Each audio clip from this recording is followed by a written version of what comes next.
Hello, thank you for choosing to listen to Number One Rerun. We are Zoe and Carla, and each episode we get pop culture nostalgic after asking the listeners one simple question. Give us a date. That's right, and this time we are heading to the 21st of June, 1978. Let's go.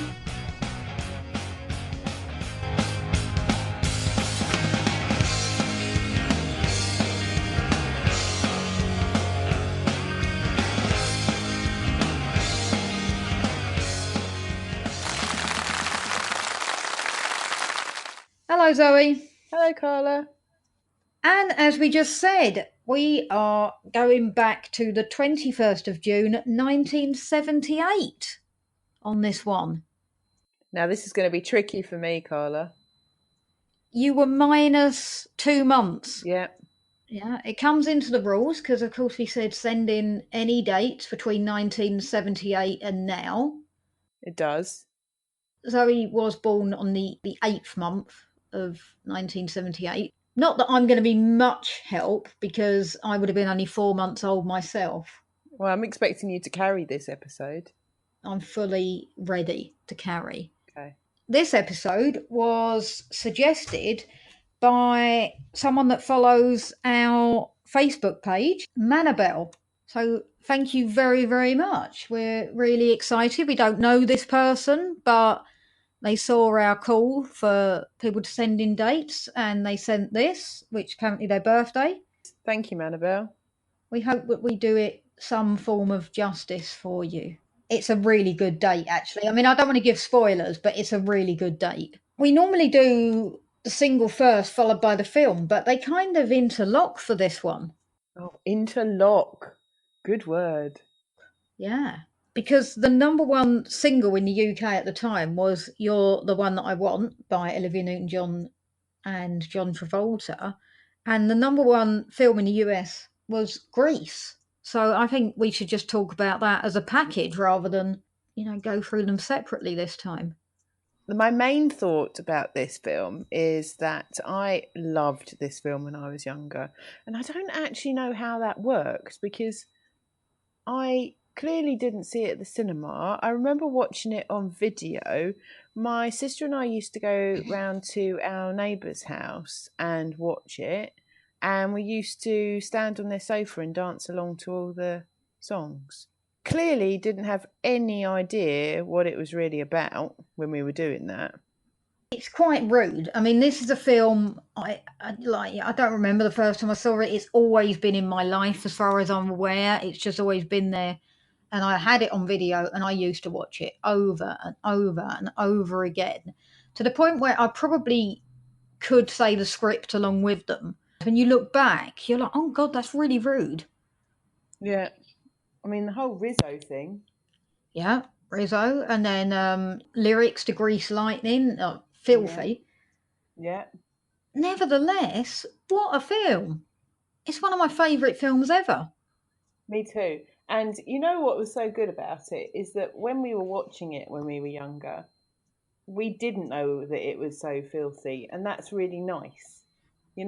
I like the fact that we didn't appreciate what we were watching and that we could watch it through innocent eyes. Yeah, but it's quite clever that they managed to do that in a way because it must have appealed to everyone that was watching it, but on a completely different level. Yeah, but I guess it's only like kids' films nowadays where they put things into, like the Pixar films or whatever.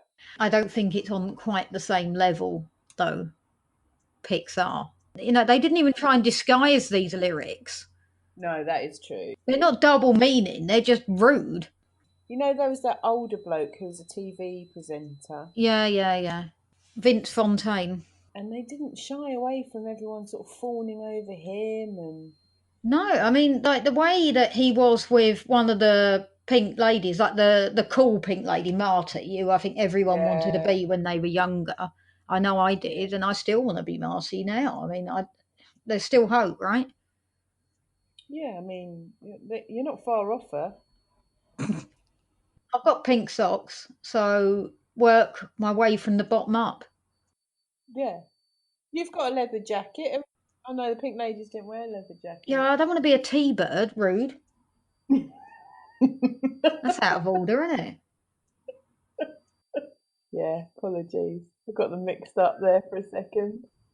But yeah, the scene with Marty and Vince Fontaine, I mean, it was, you'd never get away with that now. Yeah, they're supposed to be like, what, 16, 17 They're maybe? supposed to be, yeah. I mean, obviously, they're not. They're all about 60. Especially Stockard Channing. Wasn't she like notoriously like really old when she played that role? I looked this up a little while ago for something else. Oh. And What was that other thing, Carla, that you looked out for? oh, now you forced me to mention my other Yeah. podcast. Yeah, okay, here Wasn't we going go. to mention it, but I did do a very good episode on Greece on my show Theme Park Films. On that, we did discuss the ages in depth, and I think we said Stockard Channing was 33. What I remember from that podcast is that you got a review about someone was impressed with how much trivia you knew about Greece. Yeah. And I think we just need to give a warning to everybody that that was a one-off. I think it's important for them to know, because if we are going to plug theme park films, I don't want to plug it. Yeah, we got a very kind iTunes review, which very grateful for anyone that gives us a lovely iTunes review. But it seems that the only podcast they'd listened to was us talking about Greece, and both me and Holly were actually quite knowledgeable on that. I guarantee you won't find any knowledge in any other episode. So if knowledge is your thing, only listen to the Greece one, is my recommendation.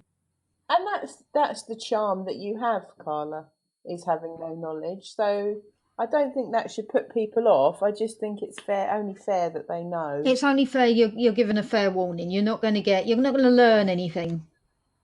No. No. That is a given. Yeah. Trust me, people. Of 20 years of listening to Carla, I've learnt nothing. So let me just confirm that is absolutely the case. Now, I was actually bought this single. My nan on my dad's side bought me this when I was only 4 months old, because apparently I used to smile when it used to come on the radio. Rubbish. So I've got the 7-inch of this. That's ridiculous. No, absolutely true. I used to smile. So she went to Tooting Market and she bought me the 7-inch single, and I still have it now. It was one of, well, I guess, probably the first single that was ever bought for me. Oh. Not the first one that I bought, and not the first one I chose, because obviously I was only 4 months, but I'm sure I did choose it, like without meaning to, just by grinning when I heard it. Oh, you might have just had wind. Definitely not. Who has wind when Olivia Newton-John's singing? No one. What's your favourite song from Greece? I think I liked the We Go Together, actually. That's my favourite too. Is it? I'm sending you a virtual high five for that, Carla. Received. Great song and great film. I really thought that's what high school was going to be like. Yeah, so for anyone listening out there who... especially if you're in Britain. Like, I mean, there's no resemblance whatsoever, is there? No. I would have liked the whole... you had those... were they called varsity jackets? Yeah. I always thought I'd quite like having one of those.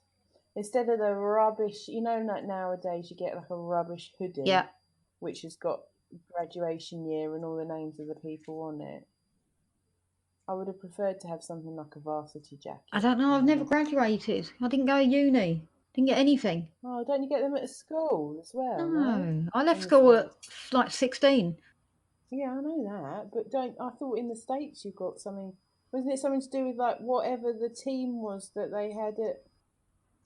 I think it was only a college thing. I don't think it's high school they get them. Well, maybe they do. If you're from America, let us know. Do you get a free hoodie when you leave? But we never had proms, did we? Yeah, I went to prom. How did you go to prom when we're the same age? They didn't have them in our day. I went to prom when I graduated from school at 18. Oh, 18 though. Yeah. Maybe they just come in then. 16 we didn't. No, and I do think it was a relatively new thing. I'm very against proms. Why? I just feel sorry for. Well, maybe I feel sorry for them because I know it would have been me for the poor gonk that had to sit there Gonk. in the corner. Would you have been Carrie? Yeah, 100%. If we would have had a problem, I would have been one of those like gothic kids that turned up and like was pretending that they weren't bothered and it was all lame and blah blah blah. Yeah, But you would secretly, have. I wanted to actually be the popular person, but I couldn't be, so I had to hide behind black. Yeah, yeah, you had to go completely in the opposite direction with it Yeah, it's all. the only way to cope. I recommend it to anyone that the Even best way to cope in high school, if you can't be the most popular, be the weirdest. And you yeah, know what? It's worked all through my adult life as well. yeah. The phrase "if you can't beat them, join them" doesn't apply for you, does it? No, go opposite. Yeah, like to be a bit subversive. Intriguing. Mm, I'm not intriguing at all. I have no depth. I don't know anyone with as little depth as me. I was going to say you are quite an open book. But no, I don't mean an open book in that I'm the kind of person that says, "Oh, I tell it like it is," blah blah blah. No, there's just no depth there. Like literally, there's nothing to scratch beneath the surface to find. Although my mum said to me today, she actually thinks that you're probably quite an intelligent person. But we know that, Zoe. I think it's because I tell her sometimes the things that you text to me. And Yeah. she thinks they're witty. She enjoys your witty repartee. I'm glad someone does. Yeah, Anyway, so I'm what a great film to have as the number one film for your birthday. That's amazing. that is great. Hey, but maybe it was the number one film on my birthday as well. Then Have you not looked up what your number one film is on your birthday? why would you? I know what mine is. I What don't is want to it? say, spoiler alert, because I might Oh be doing my yeah, birthday at some point. true. Well, ditto for mine. I'll hold on to that. Won't even Google it because it'll be a nice surprise if It'll we be a lovely really. surprise come August next year when we're still, turning out this nonsense. Yeah, when we're literally scraping the barrel. Yeah.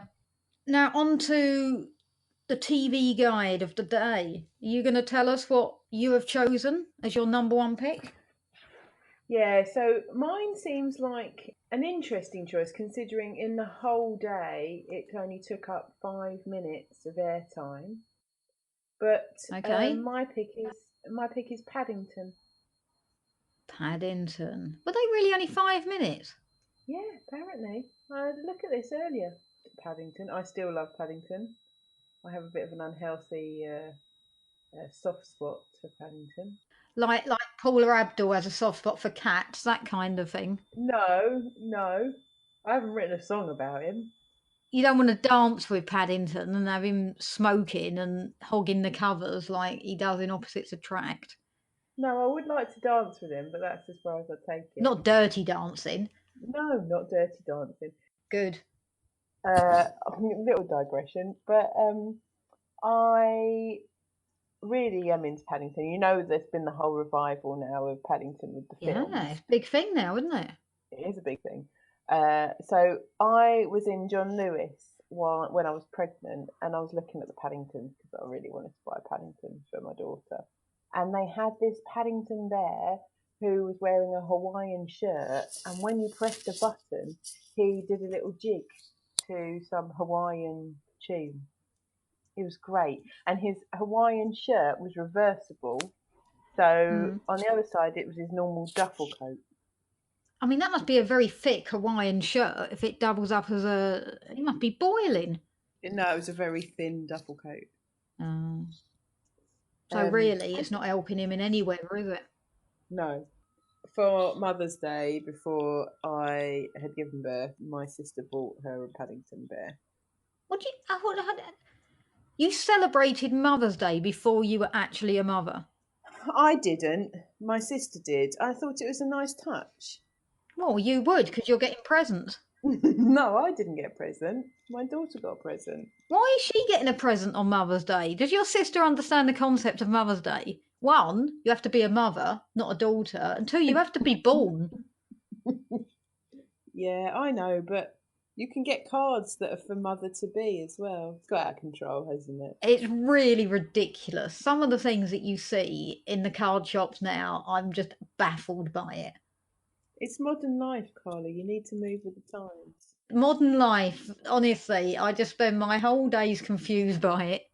I know, walking around in a dazed. The other exciting piece of news about Paddington is that for my 40th birthday, one of my presents from my mum was to go and see Paddington in concert. So they're doing the film. It's at the, I don't know, it's at some theatre in London. They're doing the film, and the music soundtrack is going to be played by a live orchestra whilst you watch the film. Wow. I'm very excited about it. Yeah, that would be exciting for you if you're a Paddington fan. I didn't know it even had a lot of music in it. I haven't seen it. Score, that's the word I was looking for. The score. The score, that's correct. They do that a lot on like Spielberg films and stuff, don't they? Because they've got like big scores. But I didn't think Paddington, not that I've seen it, I didn't think it was known for its score. Well, I went to see the one with Jaws, and it was very good. Yeah, I can imagine that. Yeah. Also, you need to watch Paddington. Very funny. Thank you. Paddington 1 and 2 were very funny. You need to watch them. I don't have anything against watching it. It's just I wouldn't pay to see it. So until it comes on, you know, one of the freebies, till it's on now, probably won't watch it. Oh, okay. But yeah, I'm happy to. I like Hugh Grant. He's in them, isn't he? Yeah, he's very good. He's in the second one. He's very good in it. Is he not in the first? No, he's not in the first. No, gutted. And Jim Broadbent's in them. I like him. Oh yeah, I like him. But anyway, the Paddington back in the day was like I don't know, is it called stop motion? And what was interesting about it was that Paddington was in colour, but most things around him were in black and white, and was sort of, he was 3D, but everything else was 2D. I don't remember it in that detail. He had a little swag about him. Yeah, some style. Yeah, I liked him. Well, I think everyone likes Paddington. I think you've got to be quite a hard person not to like Paddington, haven't you? Yeah, and he's just a very British thing, I think. Yeah. I wonder how well the films have done in like in the States or places like that. I don't know. Let us know. Anyone's listening in the States, let us know. So my pick of the day, very British pick. I'm fairly certain this was never international. Should have been. Rainbow. Oh, what a programme. Hi guys, this is Carla editing the podcast, and I just wanted to cut in at this point to say, one, we are aware now of the background noise you can hear on Zoe's microphone. We think it was just a little bit close to the baby monitor, so hopefully that will be rectified in the next episode. But more importantly, we recorded this episode 2 weeks prior to Jeffrey Hayes, the presenter of Rainbow, passing away. So that is why we don't make reference to it. But of course, we are extremely sad that he is no longer with us, and he will be forever held fondly in the hearts of every 70s and 80s child everywhere. So rest in peace, Jeffrey, and our biggest sympathies to all of his family and friends.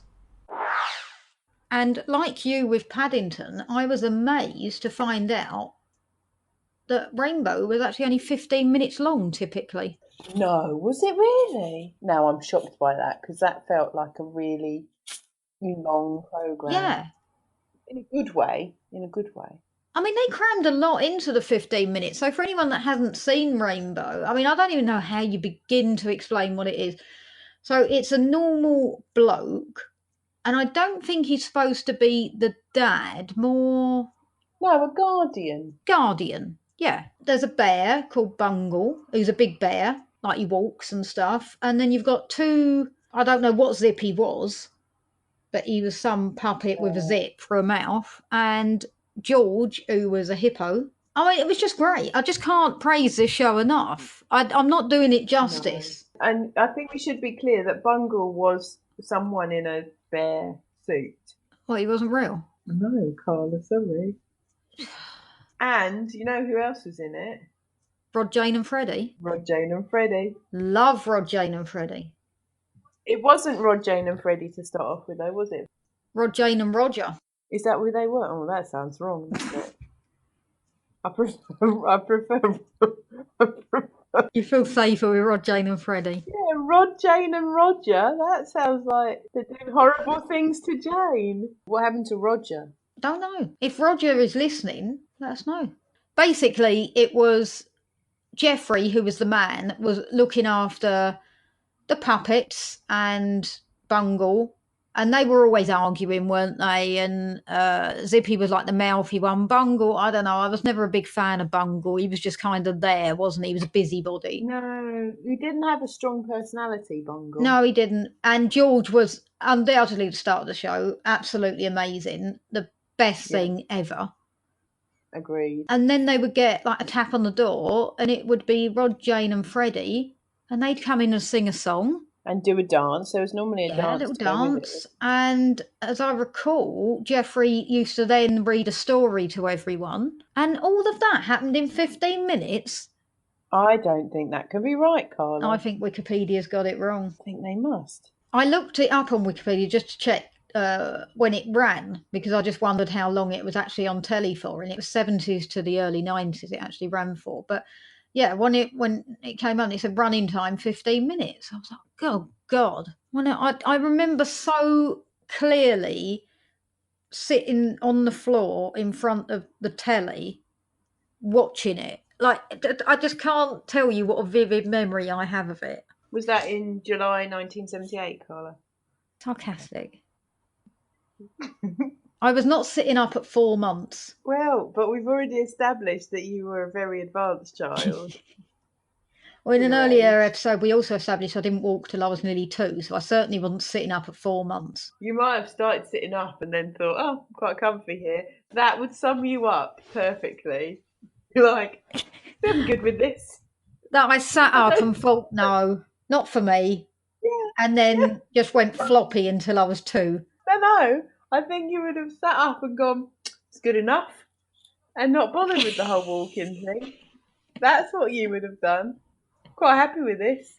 I did used to get carried everywhere. I've got pictures of me on holiday, and I must have been at least 9 or 10, and I'm still being carried around by my dad. I literally got chauffeured everywhere. You could sit up if you wanted to watch telly, drink your coffee. Yep. You know, those kind of things. Yeah, otherwise, someone carried you around. Yeah. And you could chat. You could talk rubbish. Yeah, I could talk, yeah. Isn't your baby 4 months old? She is, actually, yeah. Wouldn't that freak you out if you walked in and found her sat up in front of the telly? It would be like something out of a horror film. She can nearly sit up. Can she? She can't, like, pull herself up, but she can nearly hold herself up. So it would be weird if I left the room and then came back and found her sitting up. When I'd left her lying down, I would be freaked out by that. That would be really weird. In fact, that's actually freaking me out even thinking about it. Let's not talk about it. That's really freaking me out. So, yeah, Rainbow. I think this was when we still only had 3 channels at this point as well. Channel 4 didn't... I think it was, when was Channel 4? 82? Yeah, but let's face it, even if there were other things to watch, you'd still be watching Rainbow, wouldn't you? I'd still be watching it now if it was on. I would too, actually. I don't know how someone comes up with the idea of putting together a human man, a man-sized bear, a puppet with a zip for a mouth, and a bit of a camp hippo, all on, you know, and why it worked. Do you know what I mean? Like, how did it work? I don't understand. Who comes up with this stuff? I don't know, but whatever made them come up with that, thank God they did, because what a genius program. I'm in awe of people that come up with stuff like that, because You wouldn't even think of it, would you? That's proper thinking outside the box, that is. Isn't it? I mean, nowadays they'd call that blue sky thinking, wouldn't they? Rainbow was an early example Of of blue sky thinking. thinking. George is my favourite character by a country mile. Yeah, I agree. I like George a lot. Just thinking of George makes me smile. Yeah. Can you do a George impression? Oh, bungle. That was really quite good. Although the trouble was, I think sometimes George and Zippy could sound quite like each other. Well, no, because they were voiced by the same person. Zippy was the same voice that did George. But that's what I'm saying. He didn't distinguish between them quite as much as I think he needed to. It's just more that Zippy was more high pitched. And he also did the voice of Daleks in Doctor Who. Did he? Yeah, I think so. I never really watched Doctor Who. Even to this day, don't talk to me about Doctor Who. Don't know anything about it. I know I'm British, blah, blah, blah. No. Like the original I Am a Dalek, all that, I think was him. Never watched Doctor Who. It's not ever been my thing. But I do remember that if it was on television, I would hide behind the sofa because of the Daleks. Yeah, they were quite scary, weren't they? But, well, my dad used to love Doctor Who, so I wasn't really scared because I was used to it being on, but I always thought the Daleks were called Garlics, which used to amuse them greatly. And they used to say, what are they? Say Garlics. And then they'd all just laugh at me. Made more sense, though, to call them Garlics. Did it? Oh, what's a Dalek? Well, what's a garlic in that scenario? Well, isn't garlic's a real word? Yeah. I was going to say it's a herb. It's not a herb. What is it? A vegetable? Is a garlic. I think it's a vegetable, no? It comes out the ground, doesn't it? Yeah. Well, yeah, no, but herbs come out the ground. Oh, yeah. It's a flawed argument. Oh, honestly, we've gone off on one of these tangents again. What's garlic? Is it animal, mineral, or vegetable? And now we've ruined Manabel's show. I'm so sorry. We are so grateful that you sent in a date, and I'm sorry it's descended into this. And it's such a great date as well, and there was so much promise. There was so much potential that we haven't used any of it. Must try harder, Carla. Yeah, we'll try harder. We're only like 7 episodes in, so, you know, fairly new, isn't it? I mean, you should be better at this than I am. Well, I don't know if we mentioned that I've got another podcast. We just recently celebrated our 50th show where you can find the best of. I didn't see that as an opportunity for you to plug your other podcast. Sorry, I thought that was like a secret nod, as in insert ad here. That's the problem, that we don't record together. I can't see Zoe as I'm recording because we live about 15 minutes apart, so it's just too difficult to get together. Forget that. Right, anyway, where can people find us on social media, Zoe? Well, Carla, we can be found on Twitter or Facebook or Instagram at Number One Rerun. Or if you want to, you can also contact us directly by the old email at numberonererun@hotmail.com. Perfect. And we are also the proud creators of Britpod Scene, which is a collective of British podcasts. Please head over to britpodscene.com for a full list of shows, or follow us on Twitter, where everything we retweet are the shows that we endorse. And thank you once again to Manabel for sending in a date. And if you too would like to be featured, as Zoe said, just get in touch with us. Send us a date, give us the reason, and yeah, we'll consider everyone, won't we? Unless we've already done the date, or like it's really similar to something we've already done, we'll consider everyone. I mean, the chances of someone putting forward a date that we've already done. If it's the same week, it's going to be the same number ones. Oh, good point. Well made. Sometimes you're just far too clever for my liking. Oh, no. So thank you very, very much for listening, and we will see you again soon. Thank you. Bye.